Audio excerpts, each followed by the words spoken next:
اور بعض ان میں ان پڑھ ہیں کہ اپنی آرزوؤں کے سوا اللہ کی کتاب سے واقف ہی نہیں،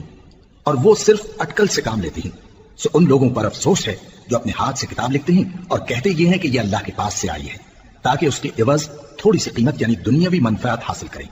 سو ان پر افسوس ہے اس لیے کہ بے اصل باتیں اپنے ہاتھ سے لکھتے ہیں، اور پھر ان پر افسوس ہے اس لیے کہ ایسے کام کرتے ہیں، اور کہتے ہیں کہ دوزخ کی آگ ہمیں چند روز کے سوا چھو ہی نہیں سکے گی۔ ان سے پوچھو کیا تم نے اللہ سے اقرار لے رکھا ہے کہ اللہ اپنے اقرار کے خلاف نہیں کرے گا، یا تم اللہ کے بارے میں ایسی باتیں کہتے ہو جن کا تمہیں مطلق علم نہیں؟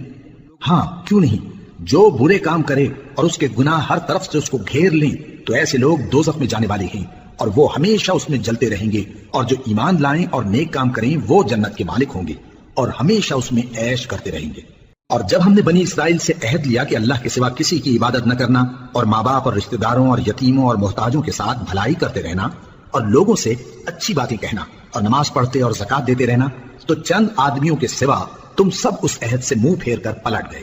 اور جب ہم نے تم سے عہد لیا کہ آپس میں کچھ تو خون نہ کرنا اور اپنوں کو ان کے وطن سے نہ نکالنا، تو تم نے اقرار کر لیا اور تم اس بات کو مانتے بھی ہو۔ پھر تم وہی ہو کہ اپنوں کو قتل بھی کر دیتے ہو، اور اپنے میں سے بعض لوگوں پر گناہ اور ظلم سے چڑھائی کر کے انہیں وطن سے نکال بھی دیتے ہو، اور اگر وہ تمہارے پاس قید ہو کر آئیں تو بدلہ دے کر ان کو چھڑا بھی لیتے ہو، حالانکہ ان کا نکال دینا ہی تم پر حرام تھا۔ یہ کیا بات ہے کہ تم کتاب اللہ کے بعض احکام کو تو مانتے ہو اور بعض سے انکار کیے دیتے ہو؟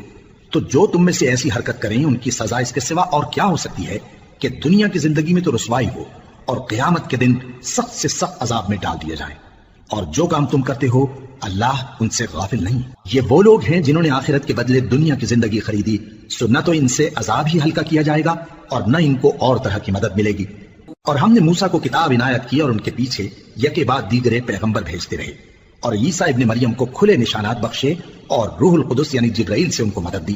تو کیا ایسا ہے کہ جب کوئی پیغمبر تمہارے پاس ایسی باتیں لے کر آئے جن کو تمہارا جی نہیں چاہتا تھا تو تم سرکش ہو جاتے رہے، اور ایک گروہ انبیاء کو تو جھٹلاتے رہے اور ایک گروہ کو قتل کرتے رہے،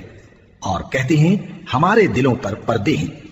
نہیں، بلکہ اللہ نے ان کے کفر کے سبب ان پر لعنت کر رکھی ہے، بس یہ تھوڑے ہی پر ایمان لاتے ہیں۔ اور جب اللہ کے ہاں سے ان کے پاس کتاب آئی جو ان کی آسمانی کتاب کی بھی تصدیق کرتی ہے، اور وہ پہلے ہمیشہ کافروں پر فتح مانگا کرتے تھے، پھر جس چیز کو وہ خوب پہچانتے تھے جب ان کے پاس آ پہنچی تو اس سے منکر ہو گئے،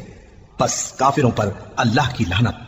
جس چیز کے بدلے انہوں نے اپنے تئیں بیچ ڈالا وہ بہت بری ہے، یعنی اس جلن سے کہ اللہ اپنے بندوں میں سے جس پر چاہتا ہے اپنی مہربانی سے نازل فرماتا ہے۔ اللہ کی نازل کی ہوئی کتاب سے کفر کرنے لگے تو وہ اس کے غضب بالائے غضب میں مبتلا ہو گئے، اور کافروں کے لیے ذلیل کرنے والا عذاب ہے۔